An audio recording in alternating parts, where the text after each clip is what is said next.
this presentation put together, but if you have any questions that come up or anything's unclear, obviously we have lots of time for just for talking about questions and different things that may come up. And I'm sorry, I have to kind of go back and forth because I couldn't get the clicker to work. But so my name is Jennifer Mortensen, and I work for the Washington Trust for Historic Preservation, and or Washington Statewide Preservation Advocacy Organization. And we contract with the Department of Archaeology and Historic Preservation, which so we're a nonprofit, and the Washington State Department of Archaeology and Historic Preservation is with Washington State, and they're publicly funded. And we contract with them to run this program because it fulfills our mission to support preservation, and it works out for them to contract the program out. The money comes to the state legislature, the capital budget, and then they work with us to get the grants out there, to review the applications, and to help educate folks, whether in person, in the workshop, or I'm always available over email or phone, as you know. So I'm happy to answer more questions as you're going along and filling out the application as well. So the Heritage Barn Initiative was a product of a bill 2115 back in, I believe, 2005. I'll have to check on that. But what it did, that bill, it created the Heritage Barn Register, which is basically a special register for barns, so that in order to apply for these grants, people didn't have to be listed on the National Register or the State Heritage Register. The idea was to create an easy process for barn owners, and specific to barns and agricultural buildings, where we could recognize the historic nature of the barn, but it was a little bit of an easier process than some of the other register applications. And then, so that's the first piece. The second piece is the grants. The bill allowed the dispersion of grant funds, and being on the register, as hopefully you all know, but we do have a couple of viewers through the online broadcast. I'll just go ahead and say that in order to be eligible to apply for a grant, you need to be on the register, and the register is non-regulatory. It's an honorary recognition only, but it does make you eligible for the grants. And then third, the Barn Advisory Committee was created to review the grant applications and award the grants. So as staff in contract with the Washington State Department of Archaeology and Historic Preservation, I do preliminary reviews, make sure all of the application pieces are there, you know, figure out which applications are eligible. Sometimes people don't understand the guidelines, and then we forward on the eligible grants to the committee. They review and they award usually between 20 to 25 grants, depending on what, of course, requests come in, and how much money is available, and also what the amount in requests is each grant cycle. So as I mentioned, the Department of Archaeology and Historic Preservation, this is a program of theirs. You'll see Michael Hauser at the bottom. He manages the register. So we work on the grants. Michael Hauser manages the register. He's our statewide barn guru. He knows every type, every style of barn that Washington has to offer. And so he is very helpful exactly in kind of identifying historic features of your barn. If you don't have any dates, he can give you some pretty good tips based on literally the features that he sees and the styles that he sees. And so he's a great resource for getting the barn listed on the register and kind of putting together that sort of architectural and historical information. And then I work with the grant side of it. So through this program, we defined heritage barn as any large agricultural building used to house animals, crops, farm equipment, etc. So it does not have to necessarily be a barn to be eligible. It just needs to be an agricultural building. And many projects will also include you know, a barn rehabilitation plus a milk shed rehabilitation or a silo. So it's all kind of one property, but there are multiple buildings. And at the same time, the register listings do ask you to list every single outbuilding on the property that, you know, has to do with the history of the agricultural property. So, so we definitely like to see farmsteads as a whole be preserved, and so the committee does value those smaller buildings that add to the character of the farmstead as a whole as well. We did briefly talk about the Heritage Barn Register and how it was created. It's based on historical significance and integrity. So basically, the barns are inherently significant as a piece of Washington's agricultural past, and so that's kind of the one of the really cool features of having a heritage barn specific register. And then integrity is the big piece that we look for when we're listing barns on the register. Is there enough historic material there to basically still call it a heritage barn? And that is something that Michael Hauser determines when he is processing register nominations. So heritage barns, well, the qualities of integrity. Physical features, basically assessing a building, and this is something that Michael Hauser can do with a barn owner, is looking at what features are clearly historic, if the material is clearly old, what's visible, if it's been covered up in any way, that can really change the look of a property. Compare with other similar properties is an important sort of mechanism for finding historic features, and then determine on that assessment which features are vital for that integrity. So with barns, it's a little tricky because they're very simple structures.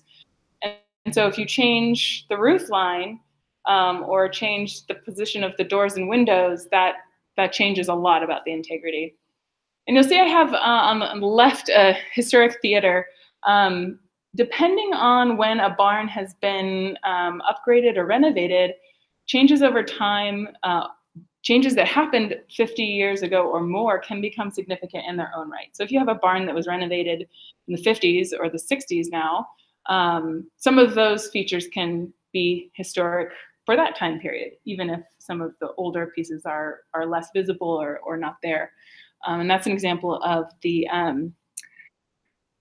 let's see, the Cordova Theater in, I think it's Pullman, yeah, where the original image is on the lower part, and then the upper part is this big marquee from sort of more mid-century, which has grown in significance in its own right. So that's just a concept of preservation that we work with.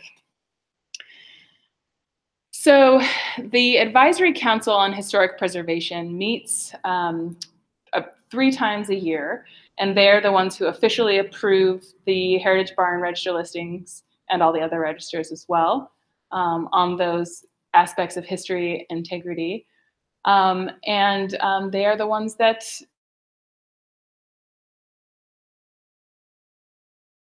are listed already? Okay. No, not yet, and I talked to you about that. I didn't know if I can register and apply at the same time, and that's where you gave me Michael Hauser's information. Great. Yep, that's exactly where I was going. So June 1st being the next deadline, May 17th is the grant deadline. So basically the way that the schedule worked out this year with the big delay in the capital budget, we are allowing folks to turn in their register nomination and their grant application at the same time. But as I told you on the phone, definitely contact Michael Hauser first, because I don't want anybody taking all the time to put together a grant application and come to find out they can't even get on the register because of some big change in the building. Yeah. Do you have, are there grant applications twice a year or registry applications a couple times per year? It's the register, and it's 3 times a year. So the grant applications are only once every other year. So they're much less frequent. And usually we try to have the grants due in the fall of the beginning of the biennium year. This year the capital budget got held up. Nothing related to this program, but it got delayed along with many other capital funds. And so we're working on a truncated timeline. So we're trying to get things going as quickly as we can, and hopefully get as many projects done as we can too. I was able to get it done. Sure. It definitely depends on. Or whatever, yeah, it definitely depends on the project too. I mean, a roof replacement, you know, can take a couple of weeks. A full seismic retrofit can take longer, or you know, all the siding replacement, things like that. Yeah, I was going to do it last year. It was January. That's a deadline, and I was looking at it.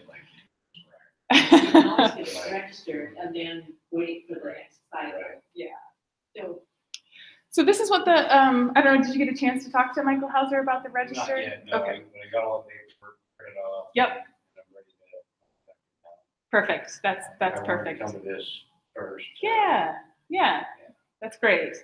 So this is the form, and it's well, like I was saying earlier, we created the register basically to be specific to barns and a little bit more streamlined than some of the other register applications that are kind of ask for more information or a little bit more complex. And it also gets a little bit more detailed about different barn styles and shapes, just to make sure that we get all those details. And Michael Hauser keeps a big spreadsheet of all the barns on the register, and it's very interesting to see kind of how all the data plays out across the state. And then on the second page, you can see the grid. The lower left page basically just asks for information about all of the outbuildings or other buildings on the property, just to capture that information as well. Is it possible to get, so when I applied for the registry,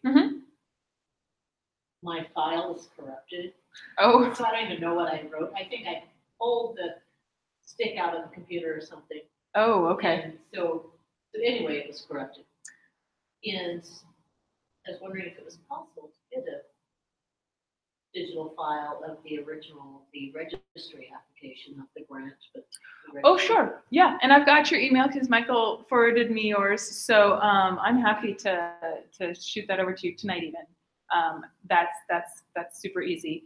It's also on the DAP website if you're ever there, but sometimes just a direct email is easier.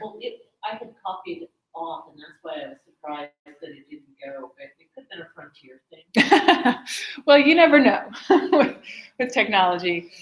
So here's a couple of sort of secondary pieces of information that we really love seeing.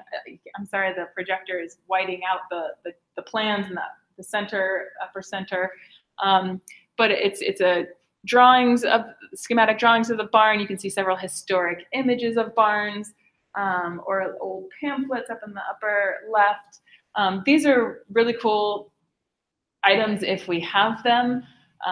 That's great. You're obviously not required to submit historic photos if none exist. But we love seeing kind of those historic materials, be they photographs or paraphernalia, if they exist, to give us sort of more complete picture of the history of the barns and the buildings. So I found something afterward too. And you guys might be in the same boat, but I had the story of our barn for years because my grandpa was born there. He was 3 when it was built, and so I had all this. Lots of information and a few pictures, and knew who the architect was, and just happened to have a picture of families. But whenever I asked my grandpa about how long did it take to build a barn, he didn't know. Yeah. Then, come a couple of years later, Chronicling America has the newspapers that are digitized And I know there's 1 or 2 Walla Walla newspapers that are digitized. And I haven't looked at other places like Airport or Prescott or whatever. But for us, not all of our local newspapers in the Tri-Cities are digitized. Kennewick's is, Pasca's might be, Hanford and White Bluffs were not, Prosser's are not. But in the Kennewick Courier, I found the date when my grandfather, there's a little news, it's doing Kiona News, and Kiona's it goes down now, so all their newspapers are lost. But there was a little article about T.V. Kendall beginning construction on his barn, and then about 6 weeks later or something, there was a little article about how it's this new technology or whatever, or the modern barn, it's the modern barn when it's finished. It was almost to the day of when we got named, went for the presentation for the rest. So if you get on Chronicling America, Library of Congress, it's free, you know, and you just get on there and you just start looking, and it's got optical character recognition, so you can search. You don't have to read. It's not like microfiche where you have to read everything. It's hard finding that stuff. But if you search on, say, just the last name, Right. And then you might find information too. That's what's interesting about mine is the family that homesteaded this place is what the road is named after. Is that family. And I think, you know, the old man first died and passed away, the son moved up, who died just a few years ago, like 90. And this place has not been occupied for decades. And it's just been deteriorating and deteriorating. And it took me 11 years to get it myself from the previous owner. I fought against another guy in a real estate deal. He got it. We went back and forth for 11 years. And I finally got it, but it deteriorated this whole time. It goes And through so like, it's like, you know, I got to protect this building. Well, I'm glad that you're here. I'm glad that you're dedicated. This is exciting. They took the roof off ours. We had the biggest rainstorm we've ever had. And it's like in 50 years. So all the shingles were off. We had 1.5 inches of water upstairs. Wow. It really affected the floor, which was already being affected. Right. Well, and that's where I'm at. That's where I'm at right now. Well, moving along. So this is, I believe this is one grant or meeting, ACHP meeting short, but this gives you an idea of how many barns are listed on the register. You can see the most barns are in the blue counties, then green is next, and then red, orange, and yellow going down. We're very proud to say we have at least one in every county, or a couple with just a couple, but we're really proud about that, and of course want to try to get as many across the state as we can to document this part of Washington's history. The actual color of the farm. Over the years ago, somebody worked in metal and tried to protect the siding with it and ran it up so high and going higher. So part of the historic register program is that you get a plaque that's customized to the year, or the circa means about about the right year, which it's really fun for me personally to see these plaques all over the barns across Washington. So this just gives you some ideas of sort of prominent displays. Of course, visual from a public right-of-way is preferred. Do you know if it has to be on the barn? I have not applied mine yet. I was going to put it on a sign next to the road. I don't. That's a good question. I would have to ask Michael about that. All of the ones I've seen are on the barns, but I'm not sure exactly how flexible he is about that. So Our barn is concrete. So. Oh, a little harder to attach. Yeah, so I was curious because if it's out by the road, then I think it's easier for people to see. Yeah, I'll definitely follow. I just took a note. I'll definitely follow up with Michael about that. And I've got your email too, so I can follow up with you. Oops, this is. These are a little bit out of order. These are just some styles of cupolas and outbuildings that we've seen in a variety of barns and farms across the state, and this should be the slide leading into the types. But and again, Hauser is the one who is the expert in all of this. But just to give you an idea of the variety of barns that are on our register, this is the Dutch gambrel. As you can see, note the flare at the eave line, so it kind of sticks out a little bit and up at the end of the roof line. Dutch barn, roof goes all the way to the first floor. Gable on hip, so the hipped roof is the lower portion there, and then the gable, of course, is the upper portion. The Gothic, this is a really classic style of barn, and you can see in the photographs that the Thurston County barn is a pretty long and large barn, and the Whitman County one is a little bit shorter, but they're both. Do you know if that barn in Sunnyside with that type of? Hello. Sorry. Sure. What was that? Do you know if the barn in Sunnyside with that type of roof is listed? When you come down the freeway, I mean, you can see it from the freeway. I was just curious. You know, I don't off the top of my head, but we could definitely look that up afterward. And I think they re-roofed it, so yeah. Okay. They may very well be. And then the centric or round or sometimes hexagonal barns. These are a little bit more rare, but they're really beautiful and in a very interesting style of barn. Here are some different types of silo. You can see the brick, concrete, glazed tile.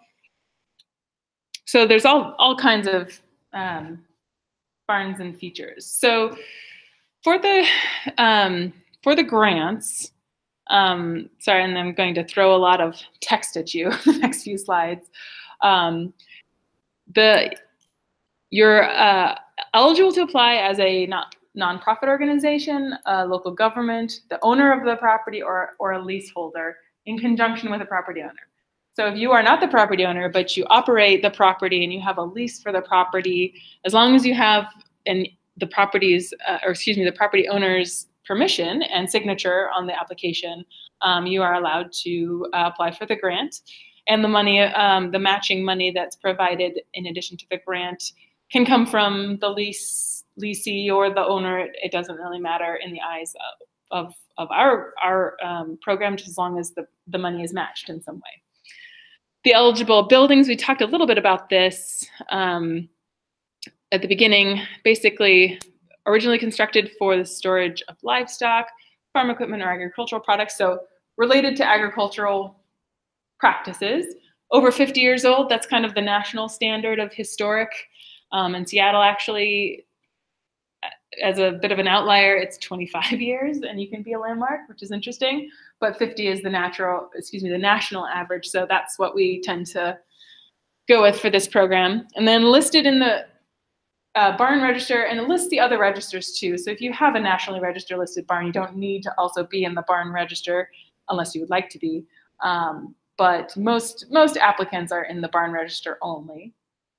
And then in need of substantial repair, this is a tricky one because we do sometimes get people who apply for very sort of surface treatments like painting or repairing a fence or just these very kind of more maintenance type projects that don't necessarily affect the longevity of the barn in a major way. I mean, of course, paint helps protect the wood, but it is more of a maintenance type of project rather than a substantial rehabilitation or repair. So that is up to the barn committee to decide which projects they value.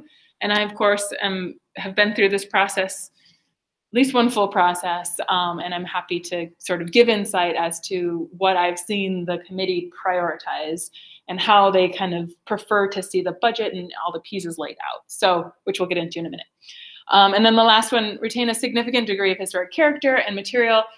Basically, that's a requirement of being on the register, that it still is historic, has historic material, and and looks like a historic barn for the benefit of the public. So, the first part, he was talking about size. It's this large structure. So if you have other little buildings, like we have one, the granary, which we use for a garden shed now. Yeah. And then we also have a building that it was moved during World War II. And it used to be like this little spring house, is what my grandma called it. My grandma called it the cellar house. Yeah. And it was out in our front yard, actually, where our kitchen is now. But during World War II, they moved it, and then they used it for farm labor. Would live in it. Sure. In a cabin. Anyway, it's still there, but it's really deteriorated the last couple of days. And so it's like a 12 by 16, or maybe not even that large. It's a small building, but it's not in its original location. But we've used all the stones from that foundation. It's kind of what we've done, these little rock walls around the barn. But can those little buildings also be designated? I don't know if I listed them when I originally wrote the paper. The way that the register form is formatted, we've preferred all outbuildings associated with the barn to be listed as a group, as opposed to listed, a building listed individually, side by side. And as far as the grants go, the committee, it doesn't necessarily have to be a big barn, but it has to be sort of a major agricultural building, something that was, like you were saying, farmhand, like residence. Yeah, it's where they stored the cream. They used to store the cream down below, and then it's dairy. Yeah. And then they ended up using it as a house. Yeah, it would be less competitive in a grant for sure. I mean, if you're welcome to apply. Be listed. I'm not too worried about the grant, because on things like, okay, it needs a roof. Well, it's a few $1,000 here, $1,000 there. Sure. I just wondered if it could be I think part of the registry. That would be a question for Michael Hauser, and I'm happy to follow up with him as well. So he can definitely update an existing register nomination and add a building. As far as moved buildings, I think as long as they're within the same farmstead, that they're allowed to still be listed. I don't know that for sure. I know that the National Register, a moved building generally disqualifies it from listing unless it's a very extremely significant or there's some other extenuating circumstance. Typically, a moved building is ineligible, but because the Heritage Barn Register is specific for barns and a little bit less stringent in a lot of the areas, it may also be less stringent on that one. I'm not totally sure, but I am happy to follow up. I'm curious. Yeah. Make a quick note about that.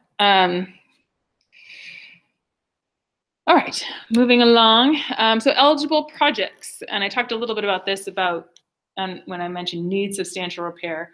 So stabilization of the barns and related agricultural buildings. So the committee really prefers to see projects that prioritize long-term preservation and continued use of the properties. So stabilization can be anything from foundation to structure, rafters, even a roof replacement, I would say, is stabilization, because if you have a leaking roof, at least on the west side, it can be really, really damaging for a barn to get too much water inside. Out here, it's a little bit less of a problem, but there are other weather elements, of course, that can deteriorate a barn as well. Work that preserves a historic character, features, and materials of eligible buildings, number 2. So we really like to see the historic character remain, even if materials have to be replaced. We require that those materials be replaced basically in kind. So if you're replacing siding, we don't allow hardy plank or things like that. We would ask that you use wood, preferably the same species if possible, although that's not always required, but certainly the same sort of profile and measurements and type. Same with details like windows or like the cupolas I showed earlier, do like to see those historic features remain. So the reimbursement of expenditures, number 3. You mentioned that they, when they're tearing down barns, then they will send you, when you're on the registry, then they'll send you little notes that this is available, that's available. We don't love seeing barns up for salvage, but when they are, we try to spread the word as much as possible because some of that material you just can't get anymore, like those big beams. And so we'd much rather see that rehabilitated in the barn than either thrown out, or rehabilitated another way is good too, but we'd love to see them back in barns. So, so the expenditures related to construction, which includes, as you can see, sales tax. It also includes permitting if that's needed, labor, materials, all those things. And then number 4, all work must comply with Secretary of Interior standards for the rehabilitation of historic properties. That is a document or a guide that was released by the Interior Department of the Interior, that basically says any changes. Well, it actually has a couple of different categories, but for rehabilitation specifically, that any changes should be in kind, should be like it was reproduced like it was historically. But as I said earlier, we definitely prefer repair over replacement. So if there's a way to salvage those wood windows instead of replacing them, or as I'll show you a little bit later, a sort of interesting siding repair technique where people kept the lower siding, or excuse me, kept the upper siding but replaced the lower siding because that was what was deteriorated. They didn't need to replace it all. That's definitely what we prefer to see, is keeping as much of the historic material as possible. When we put shades, because you know a lot of those roofs, they didn't have aluminum roofs, even though it was period and we could have done aluminum, but we didn't want to do aluminum. We wanted to replace with shingles. The shingles were not very good quality, so we did shakes instead of shingles, so we got that approved. But so that was one thing we did with the state, but you'll have to check with your county. So when the roofer went to get the permit, the county was, oh, heck no, we don't allow shake roofs. Well, and there are also insurance companies where your rates will go way up if you use shingles, which is something we recognize. And I printed out some barn roof replacement guides over here. You're welcome to take. We do allow replacement of other materials for roofs. A lot of barns originally had shingle or shake roofs. We request that it be material that would have been available historically, so that it fits the character of the barn, even if it's not totally original. Mine has the wood shingles still on it, but it was overlaid with the aluminum years and years. Oh yeah, I remember you mentioning that. So, yeah. That one is still on. But the builder, the roofer, came up with and I was just going to share this because just in case other people ask, the roofer came up with he worked with the county and they fireproofed. They put them through a fire retardant, so not fireproof. Yeah, right. And actually they burned them. But the point was, it got it through the county's approval for the building permit. So we had to do video of them. First they were just spraying every shake, and then they worked out doing barrel, and they did everything. Okay. And insurance did cover it. So that wasn't an issue with our particular company. I think they went out under nationwide. But it doesn't mean that, in the future they might not do something. But it was insured, and it costs more to insure the barn than it does to insure the house. It definitely replacing with a wood roof it's usually more expensive material wise. And like you're saying, there's lots of other factors that add to that expense. It's usually a labor of love that people put the shingles back on. And I mean, it looks stunning when they do, but I think barns with a new metal roof are really beautiful too. I like it. So I think you can't, I think both options are great, and it really depends on the property owner's preferences. Right. So. I didn't mean to interrupt, but I just thought that. No, that's useful information. I mean, There's ways to do almost anything. Right. And then just real quickly, not eligible for funding work that is incompatible with historic nature of agricultural buildings. What that means basically is, so we don't dictate use of barns through the Secretary standards or any other of our standards. But if you're adding things for a different use than agricultural, there are things we don't allow, like adding interior walls or a bathroom or some of these other features that, if you're trying to change the use of your barn, really interfere with the historic agricultural features. And so we don't allow that with the grant funding. And then new construction, like it says, additions to existing buildings. Is that for the grant money itself, or is that just entire? I mean, like 10 years down the road, you want to do something inside the building that's not period correct. Right. So, but it's out of pocket. Right. So well, what I'll say is the grant money, the total project will not go toward that. But at any point in the future, well, let me back up. If you do receive a grant, you are required to enter into an easement with the state. And so you cannot make any changes that don't comply with these standards for that period of time. We ask that you reference us or Michael Hauser's office to talk about any changes that you're going to make, any major changes, to basically protect the state's investment in the historic barn. After the easement, it's up to you. How long is the easement? It is up to I get the numbers wrong. Up to $20,000 grant. It's 5 years, and then from 20 to 50,000, it's 15, and then anything over 50, it's from 20,000 to 50,000, it's 10. Sorry, I'm.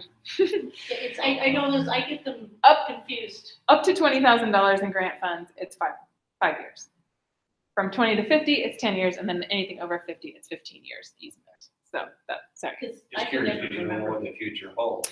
Exactly. You want to preserve the building. Exactly, and it's the exterior is the biggest part. It is, and that preservation from the weather. Right, exactly. And the easement is a legal document that goes along with the property title, so that would affect saleability as well. That was one of the things that when I went to get the easement, it's like nobody knows what the heck you're asking for, and they're saying, they're going, "Are you sure you know what you're doing?" And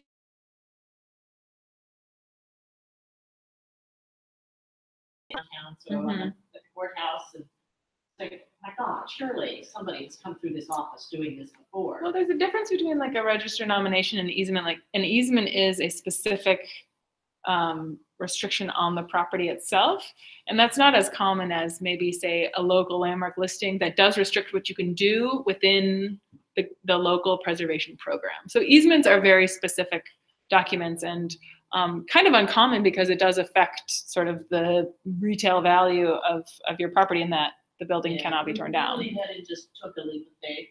Yeah. But yeah, I was kind of curious too, because at some point people are always asking. People get their photographs taken there all the time. Right. Photographers think it's great, and everybody thinks it's great. Yeah. I always look for something. But people would like to have weddings in the barn. For the most part, I tell people it is not ADA compliant. Right. It is not that accessible for old people. So if right now we're coming to your wedding, yeah. I'm trying to tell them these are the things you have to consider, and you have to have, it's only going to seat like 75 people. Right. But then, you worry about, okay, if you were going to use it, what kind of ingress and egress, do you have to do, if you can even get through it. Right. Oh, let's cross that bridge later. Right. Well, I do want to keep moving on because we're running short on time, although if there's no one else here for cemeteries, we can go a little bit longer. Sorry, again, I mentioned there's lots of text on these few slides. So the evaluation criteria, this is what the committee uses, and this will all be in the application, and well, in the procedures document that I've printed out here, and I can also email. Relative historical and cultural significance of the barn. So any of these bullet points, no one is more important than the other. The applications are viewed kind of as a whole, and the combination of these elements in each application is what makes an application more or less competitive. So having multiple of these is certainly advantageous. So a particularly significant barn, whether that's because it was owned by a significant person or it's a sort of rare style, urgency in the threat for a need for repair. So how, if they don't get a grant now, is the barn gone? Extent to which the project preserves historic character and extends useful life. So this really depends on your project description. So in your description, you want to be pretty detailed about how you plan to complete the projects you have, what materials you want to use, how it's going to look when it's done. You're mimicking the original proportions and measurements and different things. You want to be really specific about that, because the committee is going to be reviewing these and comparing what the outcome of your project will be to the outcome of other projects. So you want to be specific. Visibility of the barn from a scenic byway or other publicly traveled road. The scenic byway barns do get a couple of extra points, but basically if there's any public right of way where your barn is visible, you're good to go. Extent to which the project leverages other sources of financial assistance. So if there's other grants you're applying for, or there's other sort of community sources of funding that you're tapping into. Of course, we love to build community partnerships and contribute to community projects. Provision for long-term preservation. So basically having in the document, we do ask kind of what is your long-term plan for this property. Do kind of ask what your idea is for using the property once it's been rehabilitated. That does, go into the consideration of the committee. Readiness of the applicant to initiate and complete the project. This is a key factor, and the way that you show readiness is by indicating that you have the funds to proceed and to match, and then making sure your budget is clearly organized and laid out. One thing that will make you ineligible right from the start is if you just request grants funding and don't list any match, because that's not how the program works. And so there have been really interesting barns that have applied, but because they didn't understand the process, they didn't list a match, and so they didn't even get considered because they were ineligible. So what do you mean listing a match? So we'll go into that. So we'll keep going. Extent to which the project contributes to the equitable geographic distribution. This just means that we do try to look at the overall pool of applicants and kind of spread the money out across the state as opposed to focusing in just a couple of counties. So if you're the only applicant from your county, that means you have a little bit of a step up. Special consideration at the bottom, still in agricultural use. It's a big one. So if it's in agricultural use, or you plan to use it for agricultural use on a currently operating farm, that gets extra points. Listed in the National Register, and then outstanding examples of their type or era, kind of like I mentioned with the historical value. So any rare barn styles or really outstanding examples of a barn type. So the reason that the state has enacted this program is for public benefit, for the retention of working landscapes, preservation of our resources, ensuring long-term maintenance, occasional public tours and events, and then participation in educational programs. So one of the features of the application or one of the questions is your barn open to the public at all? Do you have educational programming at your barn? And that can add to your application's competitiveness. So here's the matching funds are 1-to-1. So for every dollar you receive in grant money, you must provide at least $1 in match, either in cash or in kind. So you can match that in cash. If you're asking for a certain amount, you can just pay the match in cash, or in kind, as it's listed here, can include labor, equipment rental, or material. So as an example, a project that's a $20,000 roof replacement, and that's your overall budget, that's your total project budget, you would be allowed to ask for up to $10,000 because you have to have an equal match, which means you can only go up to half the total project budget in grant funds. So you would need to have show $10,000 worth of match. So the grant funds can only go toward cash expenditures, as it says, must be cash expended. So that means you're paying a contractor, you're buying materials. These are things that you're actually paying for.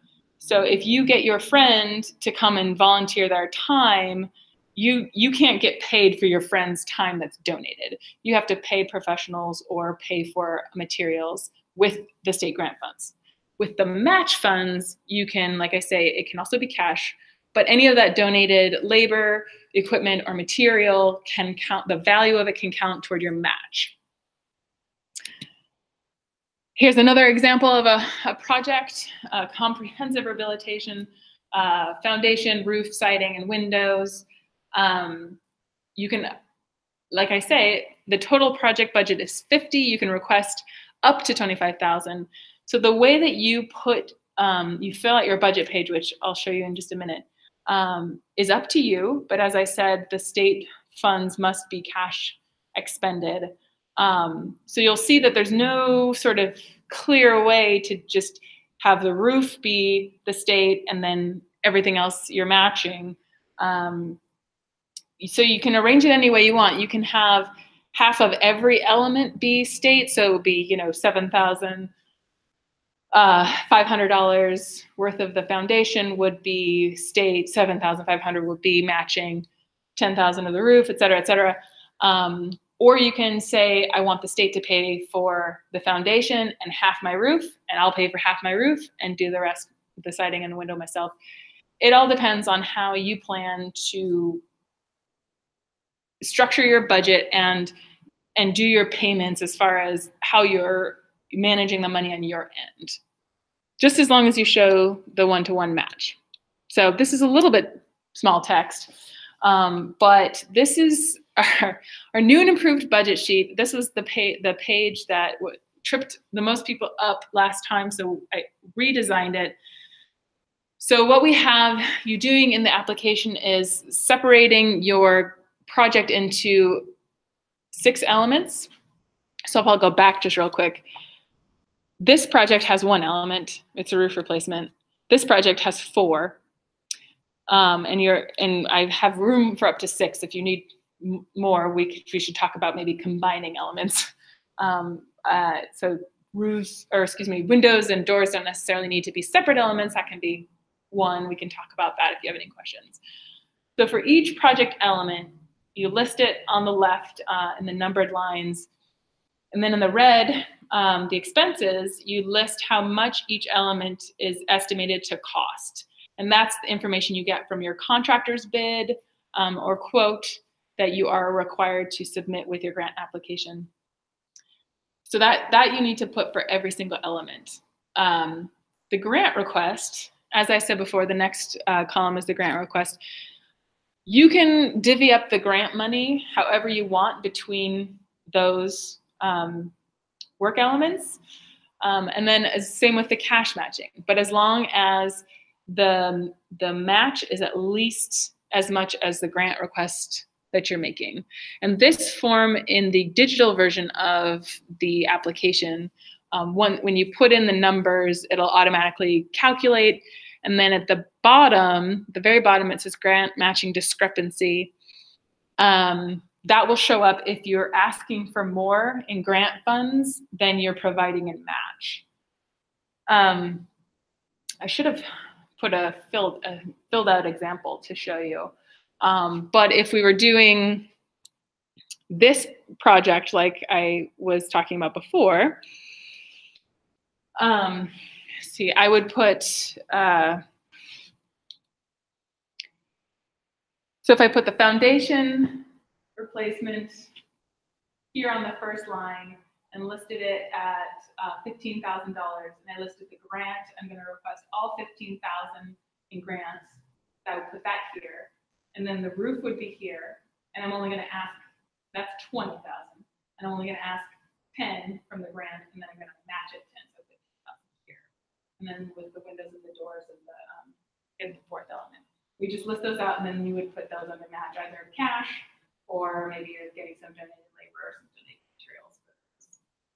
Hopefully that's a little bit more clear than last year's. It's still maybe a little bit muddy, but I'm happy to walk everybody through it. You're more than welcome to call me and kind of talk to me about what project you're doing, how much it's looking to cost, and I'll kind of guide you through filling out this form in a clear and understandable way for the committee. Ooh, we are running really late. I was going to leave time for questions, but we've been chatting and asking questions along the way. So these are just a few examples of some recent and some not so recent projects. This is the Brett Farm in Oak Harbor. Here's an example of a shingle roof, which is really beautiful. You can see the Heritage Barn sign there too. This is Nina's Barn in Squim, and believe it or not, it was built as an open barn. It was never intended to be filled in. Here are some historic photos. Excuse me. So this one, I believe, was, well, clearly a roof replacement. I believe they also did some structural stabilization as well. The Johnson Farm in Mount Vernon. I'm just going to kind of move through these a little quickly, but you can see the great before and afters, and well, before, middle, and here's after, and some interior shots of some stabilization work. The Prevdale Barn. This is what I was talking about earlier with the siding. So they kept as much siding as well as in good condition, and then replaced the siding that had deteriorated because, you know, when water comes off the roof and it splashes on the ground, it can deteriorate the lower siding. But they didn't do all of it. They just did what needed to be replaced. In about 2 or 3 years or less, this wood ages and it looks just the same as the other, and you can't tell. And here's some other work on the interior. Here's another shot. And stabilization. The Laporte Barn, you can see it's leaning a little bit in the right-hand picture there. So the whole foundation was replaced, and some siding as well. Sorry, I'm moving past these a little quickly. Here's another foundation replacement. Some of these projects are pretty big. Straub Barn. I'm going to skip a little bit ahead. Oh, this is actually an interesting one. It was a rock foundation barn, and it was a big project, but they redid all the rock foundation like this, which is really, really cool project. Heidenreich Dairy is not too far from here. It's up near Colfax, and this is kind of our poster child barn. It's actually the barn in our logo. The Heritage Barn logo. So it was one of our earlier projects, and it's a really dramatic kind of before and after. And of course, that you see those shingle roofs. This is our biggest, most dramatic before and after, the Calf Creek Ranch. I believe that it was between the time that the owner applied for and received the grant, at least award, notification of the award, that the barn actually collapsed. And so originally we were thinking, okay, well, I guess that project's not happening. But the owner had a friend with a crane. And so they came, right? So they came in, and like you can see them strapping this bar to the ridge pole of the barn, and it kind of just a lot of things snapped right back into place. Not a lot was actually broken, and so they held it there and stabilized it, and you can see it here. And then of course they replaced the roof, and major structural improvements and did some painting as well. So that's probably our biggest, best before and after success story. It's a very dedicated barn owner, and we love seeing those pictures. Okay, well, I was hoping that my presentation would only be in half an hour, but it has been a full hour. But I'm happy to continue talking about questions if anybody has any. I'm happy to go, since we don't have any cemetery folks, step by step through the application document, if that would be helpful for anybody. But we'll just open it up to what you think would be most useful. I heard about this, and as you know, mine's in dire need of a roof, which is what I was thinking about. Now, granted, I want to preserve the whole structure, but I don't have that far-sightedness, Yeah. So I didn't realize all these other phases in which you can try to roll into the 6 steps that you had on there that you were filling out for the windows and so on and so forth. Yes, So, yes. So, yeah, do you do it as a phase, like phase 1? My intent is let's get the roof on the barn, and then a couple years down the road, phase 2, or is it kind of all roll up into one with the ending date of within the next 5 years? This is what my intent is. It's a great question. So the grant funds themselves have to be expended, meaning because it's a reimbursement, which actually I should point out that being a reimbursement grant basically means you kind of have to finance the project up front, and then you get reimbursed after the work is done. So whether that means borrowing money or putting your own money in that you've saved and then you get the money back later, however you work it out financially. We do allow some mid payments depending on the project. Like if someone has maybe a structural component and a roof component, and they want to do the structural piece first, and then they want to do partial reimbursement to sort of get the roof project going, because we can work with you to structure the grant schedule, or excuse me, the project schedule, depending on your needs and your financial situation. For the grant itself, all of the work and the money needs to be expended by the end of the biennium. So if you were to do a large project with multiple components, that's a big lift for a short amount of time. Right. So you would be more than welcome to do a couple of elements this cycle and apply for another grant in a later cycle. I think it makes good sense if you're an individual and you're putting your some of these barns are huge projects, and it sounds like yours is in a and that's what I was getting at. I mean, so do I finance everything because it's going to take time, winter time and so forth. Yeah. Over 5 years, they come to you with all these receipts and go, well, this is for the roof, and this is for the this, and this is for the that. So you can't finance it over 5 years. It has to be finished by the biennium, end of the biennium.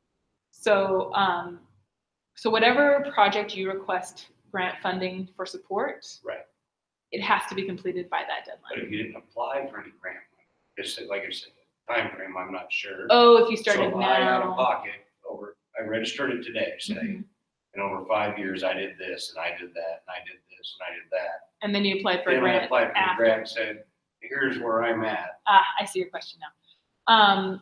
No, okay. Well, unfortunately. Well, yeah, because the reason is, of course, the roof, which is the biggest thing. So that's my immediate concern. But overall, long term is the entire preservation of the building. Right. So the expenditures that can count toward the project have to occur within the biennium. Okay. So the biennium started July 1 of 2017, last year.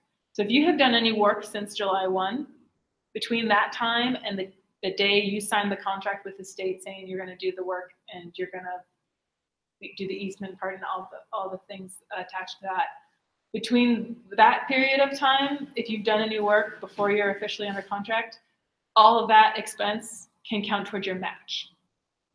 Because you cannot get reimbursed for any expenditures until you're technically under contract with the state. So after you sign that contract, then you can start spending money that can be directly reimbursed. So anything before that can count towards your match, towards your overall budget.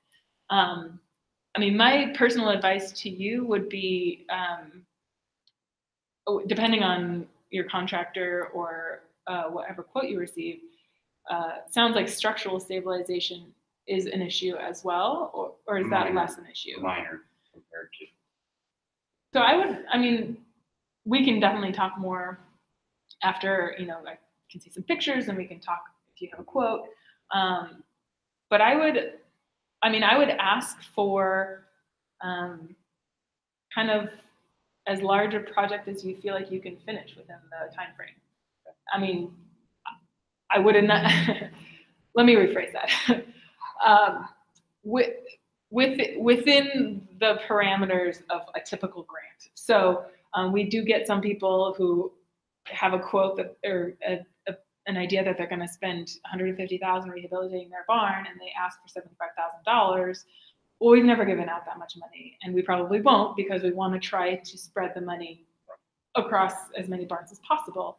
So if you're asking for $40,000, $50,000, $60,000, $70,000, that makes your application look a little bit less competitive because the committee is not going to be interested in spending all that money in one spot. Right.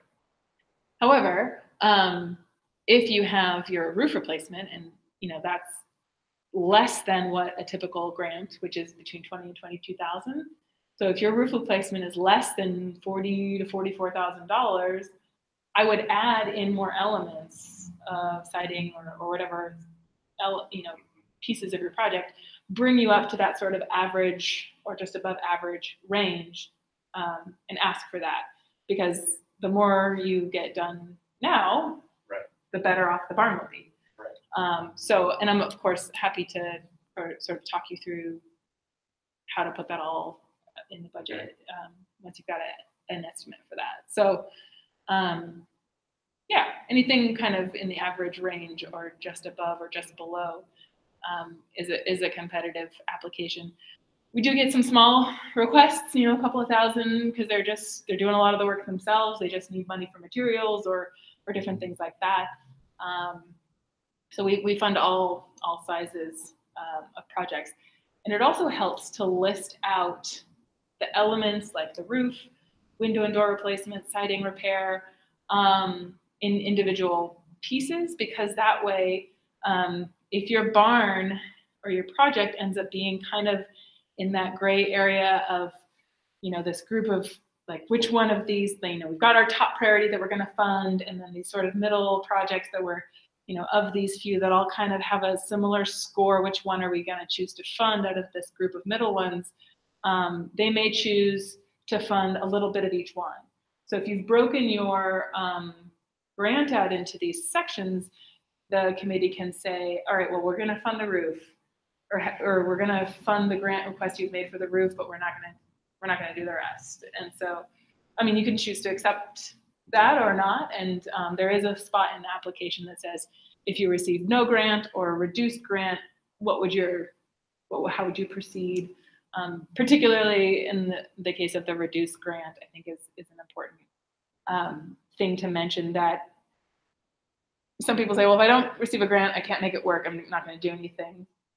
But some people say, well, if I receive a reduced grant, I'm going to do that project and save up money to do more, or whatever. I mean, depending on your situation and your attitude, right, that can also affect. If you're in that sort of middle area where you didn't quite make it into the first shores, and it's between the yes and the wait list, it does come down to some of those little details. Like I'd be happy to take a partial grant for whatever work I can get done. We ended up just doing the roof. Since the others, it's something you kind of do that. Like right now, we're redoing windows, and it's like $10 for paint, and we had to buy glass for all the frames, and it's got rebuilt some mullions bit. Yeah. You can get creative on. We ended up with, we were awarded the grant, and then my husband lost his job. Wow. So I kept working with Chris, saying, no, I think, because keep talking my husband into do this, we could do this, because we had savings to do it. Mm-hmm. It's just scary when you're laid off to $34,000 to put this roof on the barn. It seems like a silly thing. But he ended up giving in, and so that we could do it, but then that made it, we had to get it done before when she's saying the biennium, so it's June. So it'll be June 30th of 2019. So next year, it's a real short timeline because of that budget delay. We have had projects extend past the biennium deadline. So that money has to be reappropriated by the legislature into the next biennium. There have been a few requests that have gone through. We always tell people don't count on that, because even though it has always worked in the past, we would not want you to be stuck spending all this money on this project and then not being able to get your grant money later. So we do tell people, try as hard as you can to finish by the deadline. If you absolutely can't, we have a system that most likely will work, but I don't want anyone to depend on that and then end up having a budget change. We ended up filling out the paperwork, that we got it done right down to the end because the roofers took longer. Yeah. Then they had a project construction that didn't come for a week, and you're going, right. So as long as you're done with what you've got the grant money for by the end of that year. So you need to submit for your reimbursement. So submitting, so you get it done and then you submit the paperwork. Yeah. So that's actually a good point to bring up, is that keep track of all your expenses. Obviously, keep receipts, everything, and then any donated labor. So donated labor, we have a form where people basically write the day they worked, how much they worked, sign that yes, this is true. Very kind of an honor system type thing. And then that, like I said in the earlier slides, counts towards your match. And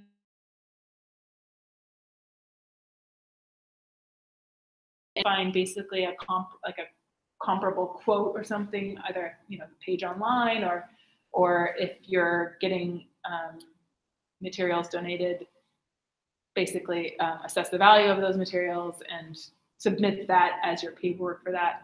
And then of course any cash expenditures, or whether it's cash that is being eventually spent with the grant money or spent with your own cash as a match, you need all those receipts and all those documents as well. So then we go through and put it all together and send it to the state, and they say, good job, and they can reimburse you for your work and materials. And they were fast. I mean, it was not, I thought, maybe 6 months or something. That's good to hear. It usually is a matter of weeks more than months. We do, when I was saying earlier that we have done some sort of mid-project partial reimbursements for whatever work has already been done. We try not to do that too often, just because it then generates a lot more paperwork. But of course we understand that, especially if you're doing a big project or have limited funds, that is a necessary step, like I say, to get the cash to move forward with the next piece of the project. If there's only a certain amount you're able to borrow or put up yourself at a time. So that's a little bit of paperwork. And then like Dan was saying, that it does take a little bit of time, hopefully not too much time, but it does have to process. So what we did when we went to get a loan, because you've got to pay off. So the roofer says, okay, it's $34,000, 36. And we went to our bank, and they were like, oh no, because it wasn't the project. It was like, oh, what are you going to put up? Are you going to mortgage your home or whatever? And then they came up with, wait a minute, what's your credit card? I'm just giving you some options here. It's like this is what we did. So we closed a credit card with one bank and opened up a new credit card because they had like 0 or interest or 1% interest for the next year, and financed the whole thing. I mean, we had money to spend for half of it, but the portion that the state would have been reimbursing us for, that $18,000, we just did cashier's checks off that credit card and So we were running at about an $18,000 balance on the credit card. And then the check came, they did not take that long, and we just paid it off, and it was within the percent. I was like, well, that was an easy way. Because the loan was going to be really.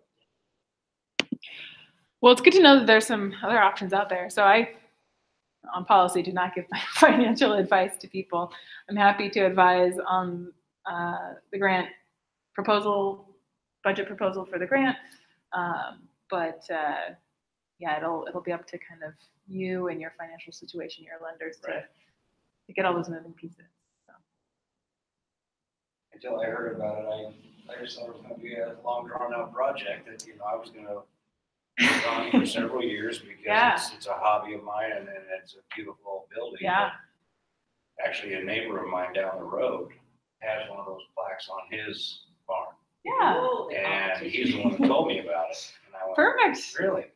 That's the whole point of the plaque. And so then I started looking up on the website, like you said, it was last year, and I missed the deadline or whatever it was within a couple of days. And I was like, well, I looked it up this year because I wanted to get started earlier so I didn't miss the deadline again, right?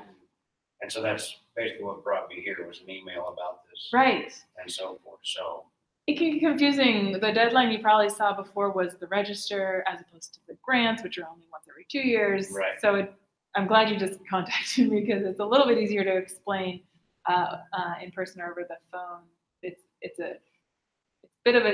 a two-part process, and they both seem very similar. You know, whether you're listed on the register or you're a grant recipient. I mean, all the requirements are kind of the same, and the documents ask for the same information in a lot of ways, and it does get a little bit confusing. So, I mean, that's partially why we try to get out and have these workshops, and then try to be available as much as possible over phone and email. People aren't able to attend, so yeah, I'm really glad you found us. I'm glad you're planning to apply, and yeah, we'll definitely keep in touch. absolutely. So over here, I'm happy to stick around and answer more questions if you guys have any. But I've got printouts of the application, guidelines and procedures. I don't know if you picked up any of these other ones, but this is basically. Yeah, I grabbed one of everything. So this is the easement, the actual easement paperwork that's submitted to the county. So you can see exactly what the legal document will look like, what all the red text is, what will be specified to you. And then this is what's in the, basically the contract you sign with the state, basically saying you won't make any instances changes and different things like that. And then I think I sent you this over email, right? The barn. I believe so. Yeah. So this is just a really clear guide that has pictures and everything, showing which materials are allowed. And then this one is just protocol reimbursement. So just kind of describes the process of the paperwork. And I've got my business card here, but you've got some contact information. Also, so just in case I didn't log in. But yeah, I got your email and everything. So I'll be looking into this, and we'll be in touch for sure. So great. Well, thank you for coming and contacting me, and I'm excited to see some pictures of the barn and hear more about the project. Big product.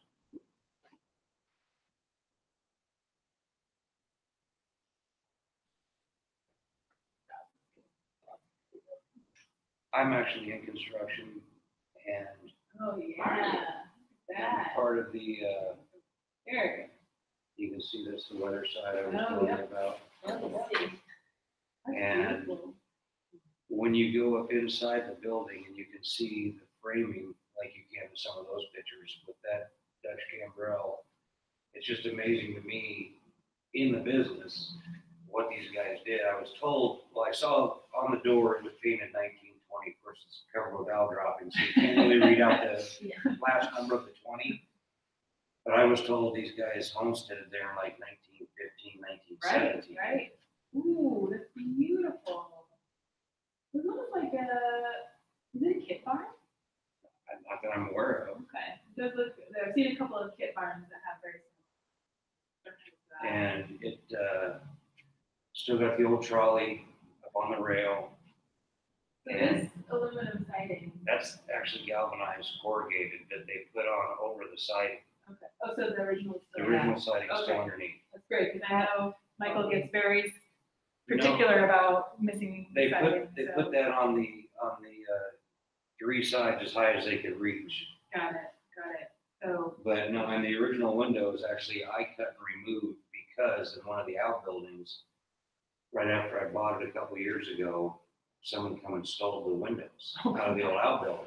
Because they wanted the old, you know, the 4 pane glass and all that. And I was gonna salvage the old ones from the outbuildings to put pictures of the process to then hang up, you know, of the process over the years.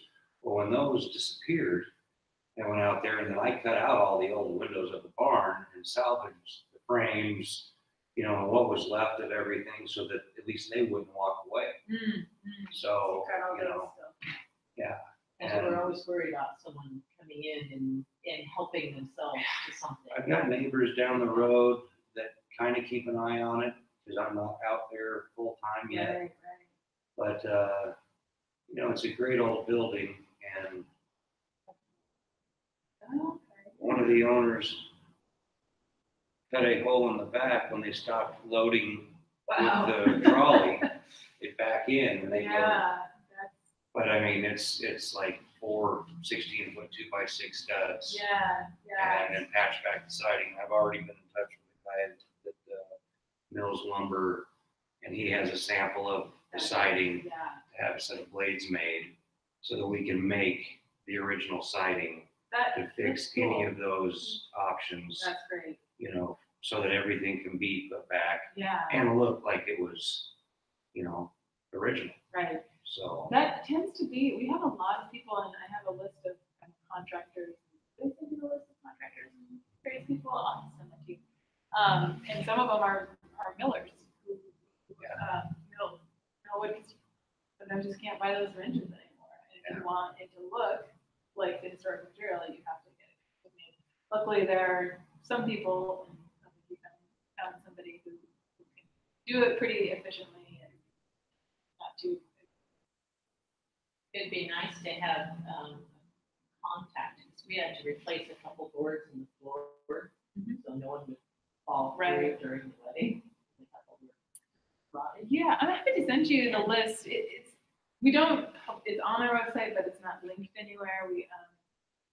We don't, as a nonprofit, can't endorse or recommend anyone specifically, but we do have a list of people who have either said they're interested in, you know, they have experience with, or that we know have worked on it. I put some names together.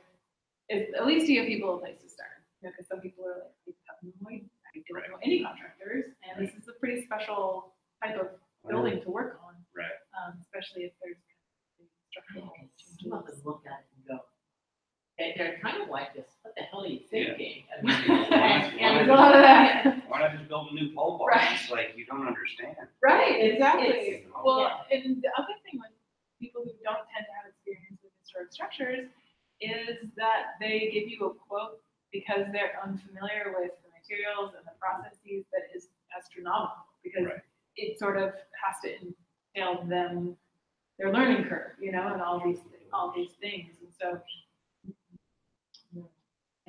so getting someone with some experience, they know kind of the best techniques, the best place to get materials, the most efficient way to prepare, rehabilitate. When I found this place, I think it was like 12 years ago, I climbed up in the loft and it was full of hay, you know, from who knows when. The last person that lived on this site was like in the mid-70s. And so it's been full for at least that long. And I don't know when they started baling hay versus just, you know, dropping it up there off the trolley. So just this last winter, I shoveled out all the straw and we took it down in this ditch that we've got out there and threw it all out for compost, mulch, whatever you want to consider it. And I found a couple trap doors with the original leather hinges and leather pulls to open up the doors to throw down below. And of course, I never knew they were there because they were buried. Yeah, exactly. You wouldn't. Yeah, but I mean, it was really cool. Buried in pigeon poop. And we knew what it was like because it was a family farm. I was going to show you. Oh, yeah. Show you a picture. I sent her this. I just got on Facebook. Yeah, they built a silo 2 years later. I can't get to it sideways, but it was so. Yesterday, we were planning on getting a picture of the electrical pole always has a shadow on there. So we were just lucky it did right in the middle of the silo. But we have the shake roof. Let's see if I can get any bigger. And they got the shakes actually came out of Canada is where the builder had it, or the roofer had to get them. Washington Barns. Yeah, and so this is an original door, but my husband has just replicated it, built one on, to replace one on the other side. We had replaced when we moved there in the 70s. But it was really difficult to decide on paint because it hadn't been painted in so long. I had even forgotten that the weather vane was painted when I was a kid, and it wasn't until I saw a picture from the 70s. Sure was. And then when the roofer brought it down, you could still see on one side of the weather vane, you could see where the different spots for the bull. There's a bull, not a cow, even though it's very. But when they took down these parts, here the roofer took it off. I could see yellow paint, so it was yellow with white trim.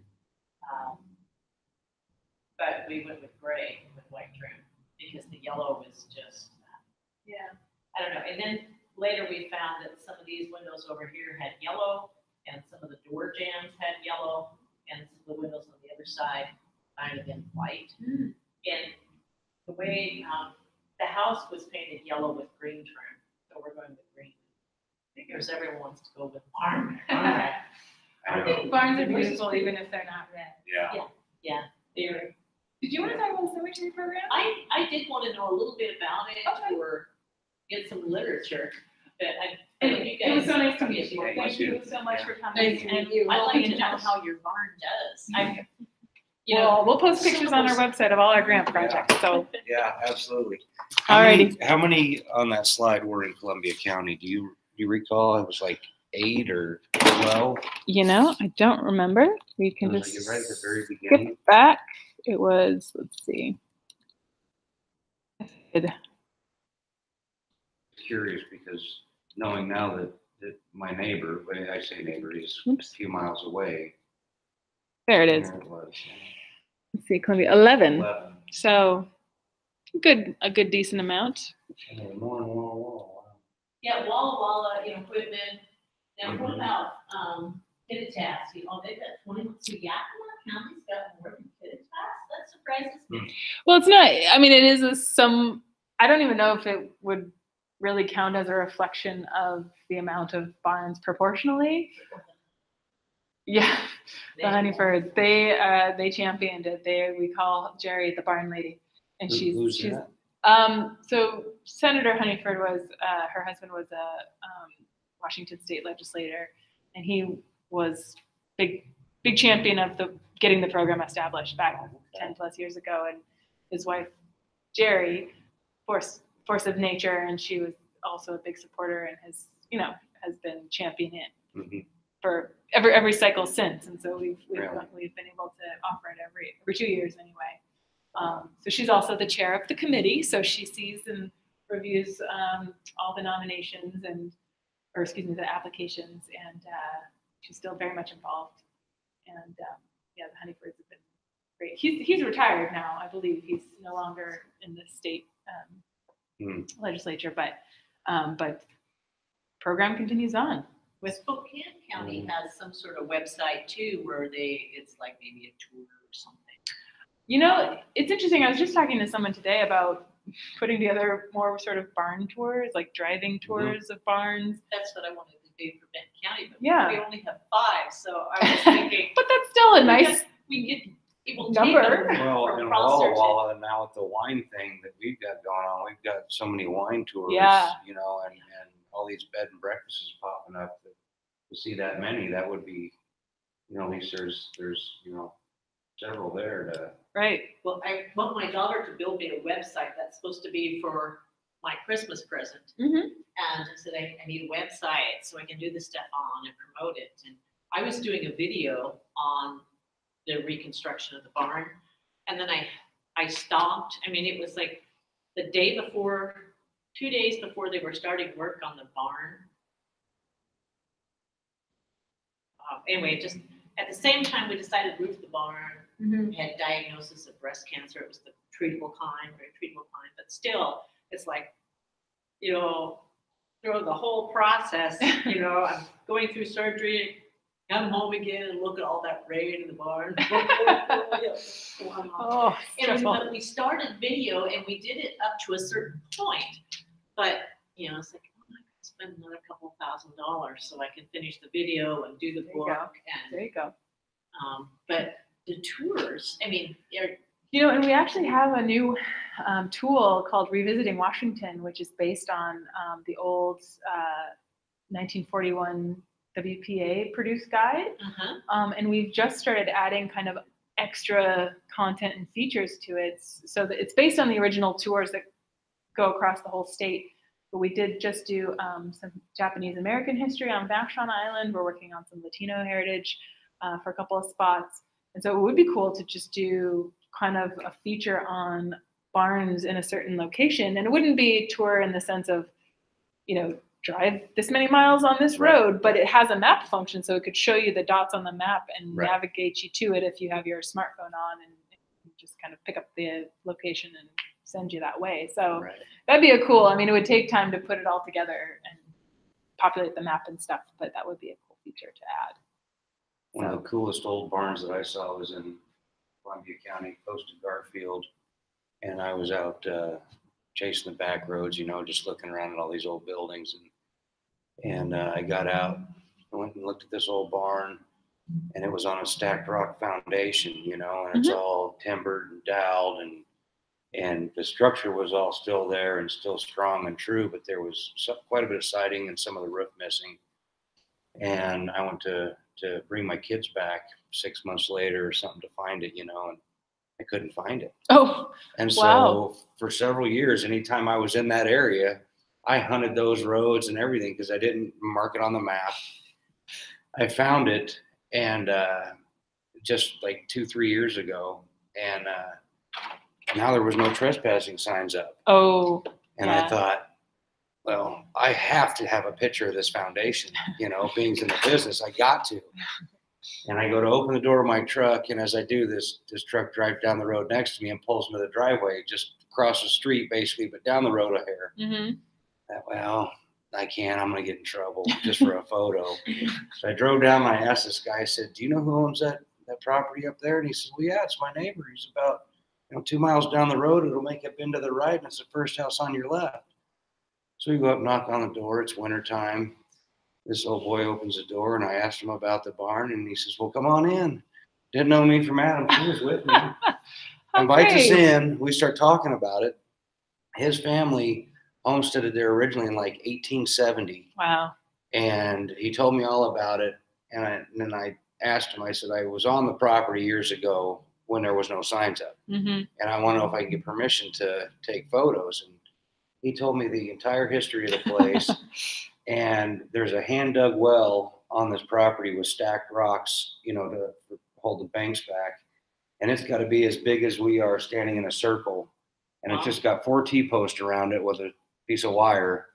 And I tripped across it originally, you know, and I asked him about it. And he said, yeah, he said, according to the family, he said that they had 2 hired hands that worked every day for 2 years digging that well. Wow. And the water is, 6 foot from the surface still today. Right. The sad thing is that he wanted to rebuild a makeshift homestead like their family had that settled. And they took some of the barn siding off to use that on this little 12 by 14 cabin. Yeah. But the building's still standing, you know, and so I'm going to get a hold of that guy. Yeah. And because, I mean, it's rare that you see a stacked rock foundation, no mortar, no anything. Definitely. No mud. Like that one in the picture. Yes, usually mortar. They're just all stacked rocks. Well, And take an extra business card, send them my information. I will. Definitely. But it's just cool. These are cool old buildings, and back when people actually worked and made things happen, you know, just out of their own blood, sweat, and tears. The roofers said, you know, about this barn, they said, whoever, I said, those guys, they did it because we knew they mixed all the concrete by hand in a wheelbarrow, and then they pushed it up in things on the side, and then they, you know, they roofed it. You know, they're up there on this steep thing, and the roofers who were working at taking the shingles off were going, man, these guys were superheroes. Yeah, so, pretty dedicated, huh? Because it was quite the process. Yeah, absolutely. You know, but as far as like giving tours, I mean, you can't help yourself. We probably have, I don't even know how many people take pictures of the barn. Yeah, I mean, this weekend, probably about 5 people stopped and took pictures. It was just, they pull in the driveway and take pictures. And sometimes they ask, I mean, I don't mind. It's, you know, there's never anyone doing anything, you know. Sure. That they're all just curious. People just love barns. Yeah, you see them falling down all over the place. Yeah, so we're lucky because ours is concrete. We're trying to prevent that. No, exactly. Yeah. Well, we'll let you get going. Sorry. Have a wonderful night. Nice we'll to meet you. talk to you later. Yep. Have a good evening. So do you have a presentation on the cemetery I stuff? do. We can just come over here and we'll just look at the cemetery materials. Let me get my glasses. So it's still under. We're still finalizing a lot of the details, which is why I didn't bring any materials. But I'm happy to send them to you via email once they get. Oops. Of course, now I've gone right through it. Maybe I dropped them somewhere. Okay. So I just like blazed right through it next. Well, when I saw it, I was thinking of the two. Rosser has 3 cemeteries, or they have 2 cemeteries. But up on the Horse Heavens, there's one. I think there were more people buried in it than some of the people, some of the descendants now know.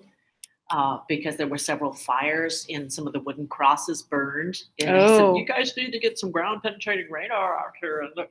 But they put up a very nice fence around it. But it was in Weird, Washington. And so even before Weird, Washington, people were going up and vandalizing. I think at one point someone found a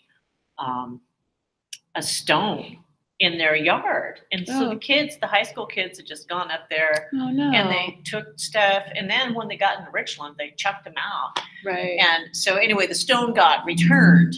But so sometimes it's kind of like, do you want people to know about them or do you don't? You know, so. Well, I think the point of the cemetery program is to kind of bring it up to, you know, kind of a public benefit. So restoring a cemetery in a way that kind of, I mean, maybe it won't look exactly like this, but it'll be a more publicly accessible or acknowledged place. So it's not this kind of hidden place that maybe gets vandalized. Yes, there's in Cheney. So I thought I've just been thinking about some different places because there's one in Cheney where so Cheney has a cemetery. And then there was a family had a cemetery. And so there's, you know, some nice stones and then some other people were buried in there. And then I think they turned it over to the city or something. So it's not a cemetery with funds. You have to go to this insurance agent to get permission. And then you go to the police department to get a key for the gate. Although you could just walk over the gate. Sure. But that way I was able to pull off the highway. But the reason I went is because I was looking for, so after 1955, Eastern quit burying, they quit using, Eastern Hospital quit using their cemetery. And so all these people who were like wards of the state, I mean, they're paupers and they're buried out in that cemetery. Right, exactly. And so all they had is like these little metal marker. And so your chances of finding the person that you're looking for are like pretty slim. You know, you hardly have a chance of having. Yeah. But I did find my uncle, and I kept thinking I need to get him a stone. Right. But that's one where you think, oh man, you know, here the state used it, but yet there's no funds for that thing.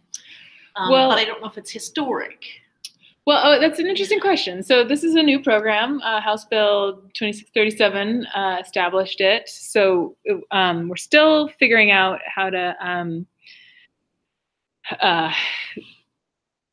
put all the guidelines together. And this first year will be a bit of an experiment as far as, we'll see what comes in, what people request, how all the process goes, and kind of refine for the next cycle. But basically how we're defining, at least right now, a historic cemetery is at least 5 or more burials with 1 burial 50 years old. Oh. So it's a pretty broad definition at this point. I mean, if there's if we get a lot of different types of applications, maybe we'll narrow that. But for now, we're keeping it pretty broad and kind of trying to cast a wide net as far as as many projects as people are interested in preserving and saving. So property owned, like private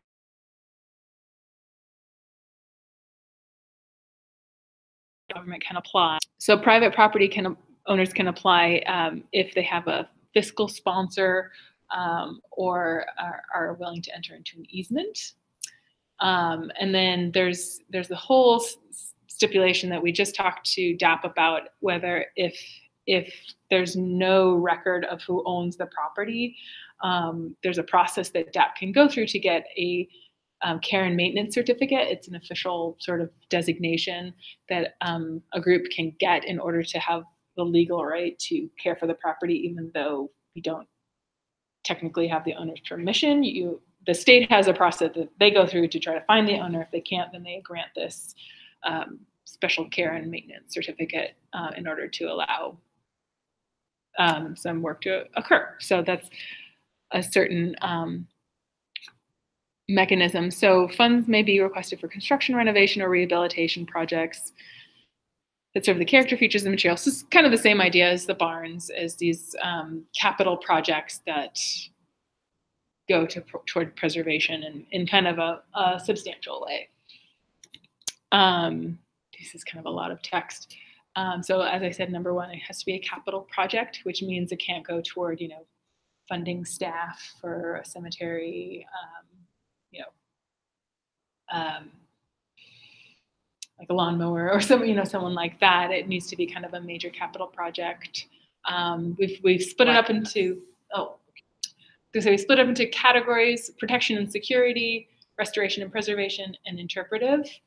So protection and security would be something like fencing, exactly. Fencing, any type of, like you say, methods that might prevent some vandalism or some unauthorized access. Restoration and preservation, re-landscaping, restoring, fallen over markers, different things like that, all those elements. And then interpretive displays, there's a little bit of an outstanding question about, I believe this is referring to actual physical production of interpretive displays.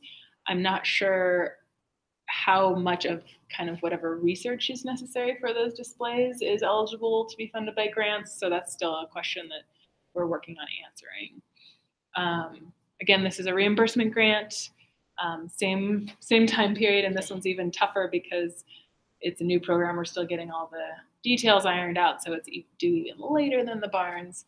And then any grant work must be done by a qualified contractor, so you can't get a bunch of volunteers and pay your volunteers with grant money. It has to be a qualified professional. And then up to 50, which is about kind of what we say for barns too. But the difference between the barns and this grant is there's no match. It's just straight grant money. So you don't actually have to provide any match. I think providing some match would make an application more competitive because it would show community involvement, but it's not required. So evaluation, relative historic significance. There's going to be a special consideration for military burials in the cemetery. Impact future maintenance and operation costs. So basically, again, like we talked about with the barns, long-term preservation is prioritized. Urgency of the project, public access, and then leveraging community and volunteer support. So some similar details as the barns, but some unique ones too, like military. And I think the community support is going to be a bigger component of the cemeteries. Obviously, they're much more it's community resource than a single barn. Since I don't live in Prosser, but Prosser is a very unique community, especially within Benton County, but probably even, it's a very close-knit community, even though, it's about 6,000 people. I would say Benton City, where I live, is close-knit, but I say it's, sometimes it's a bunch of rednecks and say, we don't want no library because if we build a library, more people will want to live here, and then our taxes will go up. And I say, what kind of mentality? But we did get the library and stuff like that. So, but Prosser, so the Pioneer Cemetery was actually, almost 5 miles from town or 4 miles from town, which was the other. I mean, it's old. The one inside town is old too. It was right on the border, but the Pioneer Cemetery, it has some, the first residents of Prosser, and from time to time, one time a schoolgirl did her senior project on cleaning it up, and she got the families and the community together to do some cleanup of it. And I think a couple of years ago, they got a grant from the county, and I don't know if they were able to get like an M&O agreement for something, but I think there's also, so when they moved the people from Hanford, the cemeteries from Hanford and White Bluffs, I think there was a guy who lived in Prosser who worked on that. So Prosser Museum has the book of the graves that they took from White Bluffs and where they moved them to.